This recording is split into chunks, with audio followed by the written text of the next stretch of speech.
Chocolate ഇഷ്ടപ്പെടാത്തവരായിട്ട് ആരെങ്കിലും ഉണ്ടോ? അതുപോലെ ഏറ്റവും ഇഷ്ടപ്പെട്ടതാണ് ബൗണ്ടി ബാർ. അതൊരു വ്യത്യസ്തമായിട്ട് രീതിയിൽ നമുക്കൊന്ന് ചെയ്ത് നോക്കിയാലോ. ഇത് നമ്മൾ ബൗണ്ടി ബോളാണ് ചെയ്തെടുക്കുന്നത്. അതിനായിട്ട് ഞാൻ ഒരു കപ്പ് ഡെസിക്കേറ്റഡ് കോക്കനട്ട് എടുത്തിട്ടുണ്ട്. ഇതിൻ്റെ വീഡിയോ ഞാൻ ഇതിന് മുന്നേ അപ്ലോഡ് ചെയ്തിട്ടുണ്ട്. ഇതിലേക്കൊരു 2 ടേബിൾ സ്പൂൺ മിൽക്ക് മെയ്ഡ് ചേർത്ത് കൊടുക്കാം. ഇത് ഹോം മെയ്ഡായിട്ട് തയ്യാറാക്കി എടുത്തിട്ടുള്ള മിൽക്ക് മെയ്ഡാണ്. ഇനി അതുപോലെ തന്നെ നമുക്ക് ആവശ്യമായിട്ടുള്ള ഡാർക്ക് ചോക്ലേറ്റും മിൽക്ക് ചോക്ലേറ്റുമാണ്. ഇതിപ്പോൾ നമ്മളെ കയ്യിലില്ലാന്നുണ്ടെങ്കിൽ അതിൻ്റെ ഹോം മെയ്ഡായിട്ട് തയ്യാറാക്കി എടുക്കുന്ന വീഡിയോയും അപ്ലോഡ് ചെയ്തിട്ടുണ്ട്. അപ്പോൾ മിൽക്ക് ചോക്ലേറ്റിൽ നിന്ന് ഞാൻ കുറച്ച് പോർഷനും ഡാർക്ക് ചോക്ലേറ്റിൽ നിന്ന് കുറച്ച് കൂടുതലും എടുത്തിട്ടുണ്ട്. ഇതൊന്ന് ഡബിൾ ബോയിൽ ചെയ്തെടുക്കുകയോ അല്ലെങ്കിൽ ചൂടുവെള്ളത്തിലേക്ക് ഒന്ന് ഇറക്കി വെച്ച് ഒന്ന് ഉരുക്കിയെടുക്കുകയോ ചെയ്യാം. ഇനി നമുക്ക് ഇതൊന്ന് ഉരുട്ടിയെടുക്കണം. അതിനായിട്ട് ഞാൻ എടുത്തിട്ടുള്ളത് കപ്പലണ്ടിയാണ്. ഇതിൻ്റെ ഉള്ളിലേക്ക് നമുക്ക് കുറച്ച് കപ്പലണ്ടി വെച്ച് കൊടുക്കാം.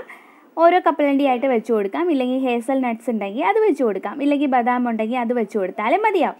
എന്നിട്ട് ഇതുപോലെ ഒന്ന് റോൾ ചെയ്തെടുക്കാം. ഇതുപോലെ തന്നെ നമുക്ക് എല്ലാം ഒന്ന് ചെയ്തതിന് ശേഷം ഒരു അരമണിക്കൂർ ഇത് ഫ്രീസറിലേക്ക് വെക്കുകയാണെന്നുണ്ടെങ്കിൽ ഇത് നന്നായിട്ട് സെറ്റായി കിട്ടും. ഇപ്പോൾ ചോക്ലേറ്റ് അത്യാവശ്യം നന്നായിട്ട് മെൽറ്റായിട്ട് വന്നിട്ടുണ്ട്. ഞാനിപ്പോൾ ചൂടുവെള്ളത്തിലാണ് ഇറക്കി വെച്ചത്, ഡബിൾ ബോയിൽ ചെയ്തെടുത്തിട്ടില്ലായിരുന്നു.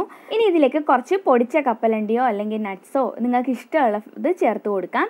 ഇനി ഇതുകൂടി നന്നായിട്ടൊന്ന് മിക്സ് ചെയ്ത് കഴിഞ്ഞാൽ നമ്മൾ നേരത്തെ തയ്യാറാക്കി വെച്ചിരിക്കുന്ന ഡെസിക്കേറ്റഡ് കോക്കനട്ടിൻ്റെ ബോൾസ് ഓരോന്നായിട്ട് ഇതിലേക്കൊന്ന് ഇട്ട് കൊടുത്ത് നന്നായിട്ടൊന്ന് ഡിപ്പ് ചെയ്തെടുക്കാം.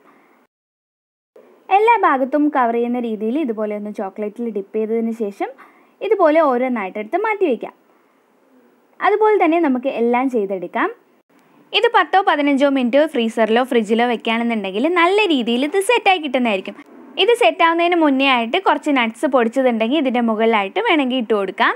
അപ്പോൾ ഇത്രയേ ഉള്ളൂ. ഇതൊന്ന് ഫ്രീസറിലേക്കോ ഫ്രിഡ്ജിലേക്കോ വെച്ചെടുത്ത് കഴിഞ്ഞാൽ നമ്മൾ ചോക്ലേറ്റ് ഇവിടെ റെഡി.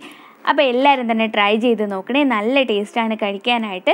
അപ്പോൾ നിങ്ങൾക്ക് എൻ്റെ വീഡിയോ ഇഷ്ടപ്പെട്ടാൽ ലൈക്ക് ചെയ്യാനും ഷെയർ ചെയ്യാനും സബ്സ്ക്രൈബ് ചെയ്യാനും മറക്കണ്ട. കൂട്ടത്തിൽ വരുന്ന ബെല്ലൈക്കൺ ഒന്ന് പ്രസ് ചെയ്യുക. അതിൽ ഓൾ എന്ന ഓപ്ഷൻ കൊടുക്കുകയാണെന്നുണ്ടെങ്കിൽ ഞാൻ ഫ്യൂച്ചറിൽ വീഡിയോസ് ഇടുമ്പോൾ നിങ്ങൾക്ക് നോട്ടിഫിക്കേഷനായിട്ട് ലഭിക്കുന്നതായിരിക്കും. അതുപോലെ തന്നെ നിങ്ങൾ ട്രൈ ചെയ്ത് നോക്കിയിട്ട് അഭിപ്രായം കമൻറ്റ് ചെയ്യാൻ മറക്കണ്ട. പിന്നെ നിങ്ങൾ ട്രൈ ചെയ്ത റെസിപ്പീസിൻ്റെ ഫോട്ടോസ് എനിക്ക് ഫേസ്ബുക്കിലോ ഇൻസ്റ്റാഗ്രാമിലോ അയക്കുകയാണെന്നുണ്ടെങ്കിൽ അത് ഞാൻ വീഡിയോ പ്ലേ ചെയ്യുന്നതിന് മുന്നേ ആയിട്ട് കാണിക്കുന്നതായിരിക്കും.